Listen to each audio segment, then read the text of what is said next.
Dear brothers and sisters, have a good night. They hunted down Iran at home. Legitimate anger of foreign intervention, regardless of the country or what anyone says as a basic principle, foreign intervention is without exception a trait. It is dangerous and a situation that needs to be opposed because all efforts of change imposed, forced, and controlled from the outside destroy that country. They never have peaceful intentions and lead to endless in instabilities. Regardless of the country in our region, every country that the United States, Israel, and the United Kingdom have touched have fallen into chaos, collapsed, became divided, and their maps have changed or are changing. Those countries were made the targets of remote controlled terrorism and pushed into a corner with the most natural discourses of democracy and freedom. Iran scenario, the situation is serious because foreign intervention or foreign backing has always had a special agenda. Those countries' weaknesses have been abused for this agenda. For the time being, it is unclear where the protests that started in Iran and rapidly spread will lead to, or whether it will continue for a while and these protests have no ethnic distinction. It has taken on a political identity after starting out for economic reasons and has led to remorse around the world that the regime is collapsing. Yet the situation is serious, and especially the tension between Iran and Saudi Arabia is further feeding this tension. The open support of almost the entire Western world, primarily the United States and Israel, indicates an Iran scenario intention through protest demonstrations. It started in cities where the conservative Persian identity is prevalent. The rage starting in Iran's conservative cities, particularly in cities where the Persian identity is dominant, is extremely interesting. At least part of those ethnic circles, like Arabs, Azeris, and Kurds, joined the protest later. Hence, the situation is not an ethnic issue, it is an issue between the people of Iran and the system, regime. The stress that exacerbated with economic problems, embargoes, and the regime's pressures has erupted.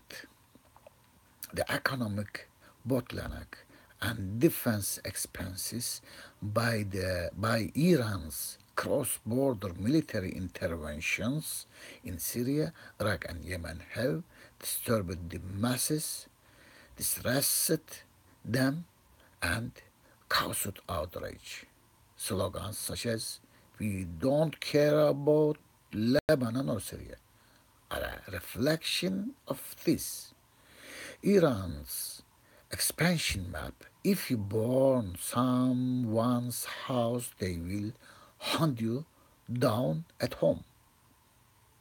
It seems that while Iran was pursuing an expansion map to the Red Sea, while it was sieging Saudi Arabia from Yemen, erecting a wall for Israel in Lebanon, displacing the entire Sunni Arab world in Syria, causing mass destruction and suffering in Aleppo, scoffing at warnings that this expansion will isolate Iran in its own region.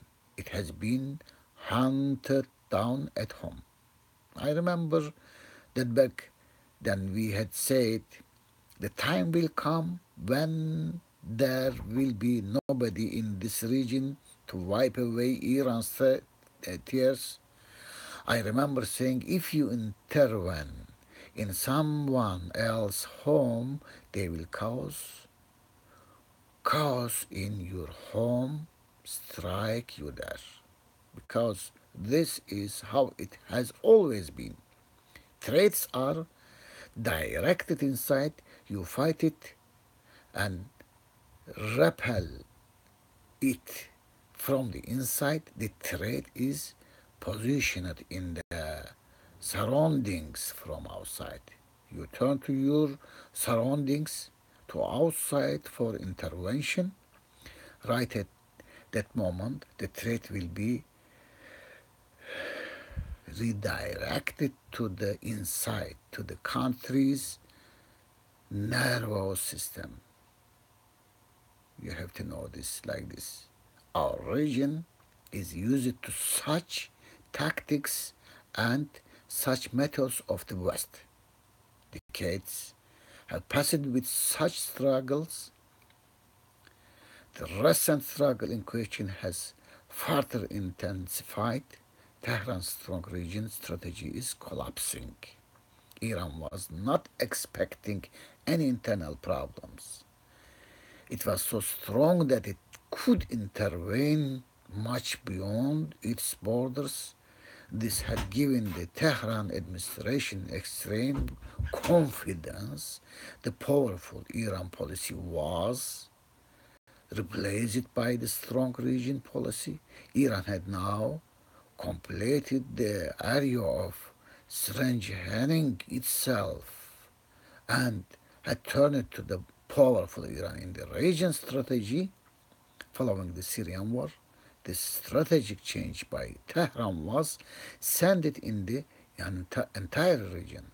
The United Arab Emirates and Saudi Arabia in particular had built a new axis with Israel and the United States with this danger as their excuse and called it the fight against the Iran axis. The fundamental goal of the new formation called the Arab-Israeli Alliance was to restrain Iran.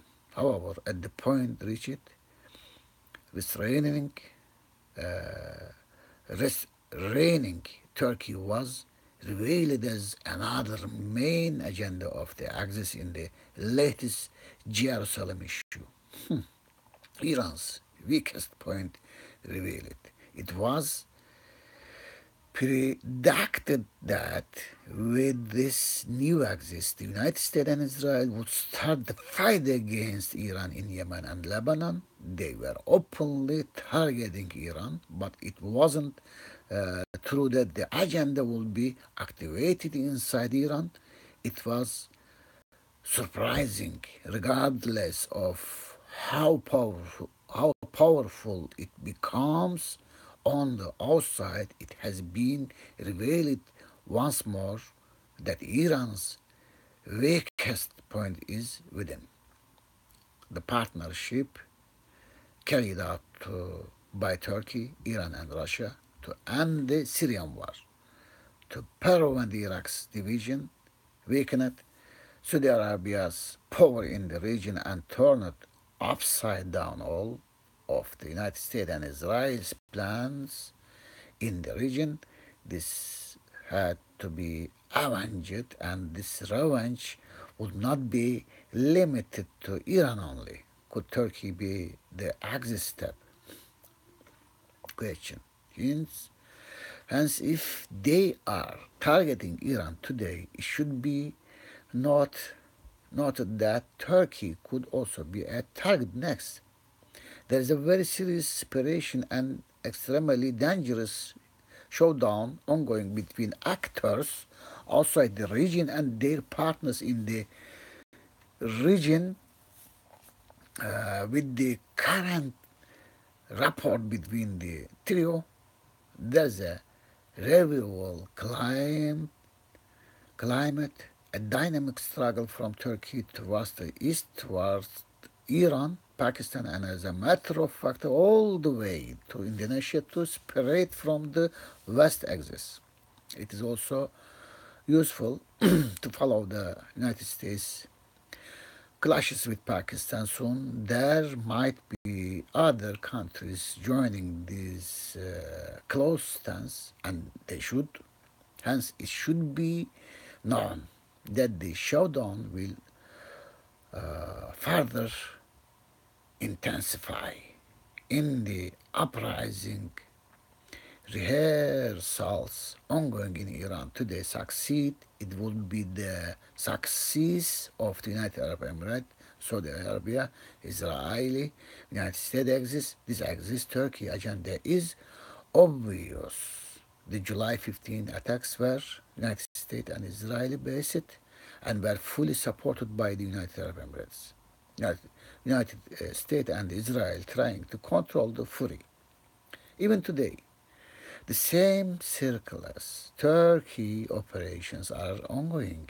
The Gezi incidents, December 17 and 25 and July 15 were multinational interventions and were carried out with partners inside Turkey. We know all. Admitting the legitimate justifications of the Iranian people, the existence of such a danger must also be taken into consideration. The United States Iran agenda is normally not applicable. No change in the region, especially with United States President Donald Trump's view, will be healthy. Its success is also almost impossible. I don't think Washington has a strong project aimed at a regime change in Iran. They are trying to achieve something from the displeasure and outrage on the inside to set a game through it, to lie claim to it and control it.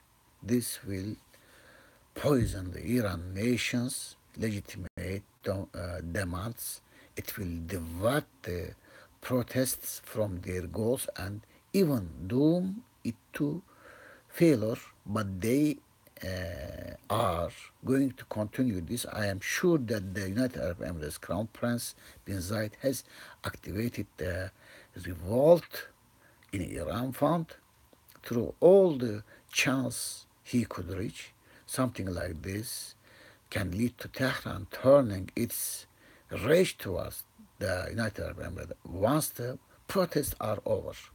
What will happen to Turkey if Iran collapses? There is no doubt that Iran is ethnically a more fragile country than Turkey and the region's countries.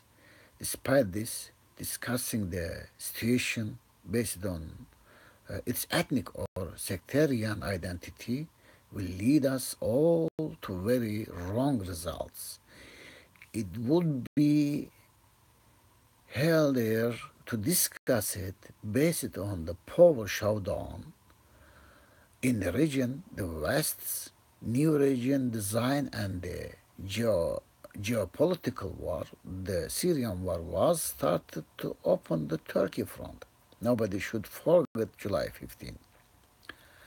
That attack was an intervention to divide Turkey. We cannot be defeated once more by the sentimentalism that was mobilized for the Syria war.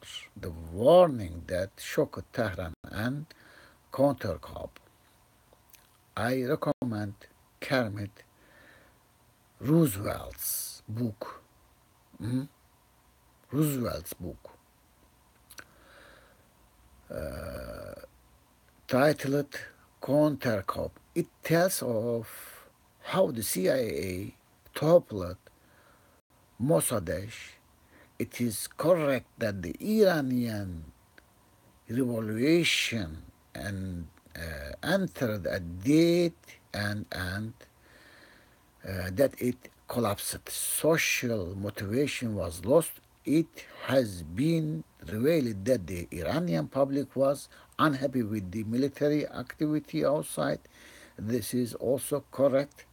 If Iran is going to change, it must change with its own dynamics. A new Mossadegh operation from the outside will divide Iran. However, even if this is what the West has in mind, at a time when the local resistance is at its highest, this is not very possible. Surely an outrage is a warning to the Iranian administration. Expansionist policies targeting Saudi Arabia, extreme self-confidence has thrown the house of Iran into the fire. This is what is shocking for Tehran. Thank you very much for listening, and God bless you all, my dear sisters and brothers.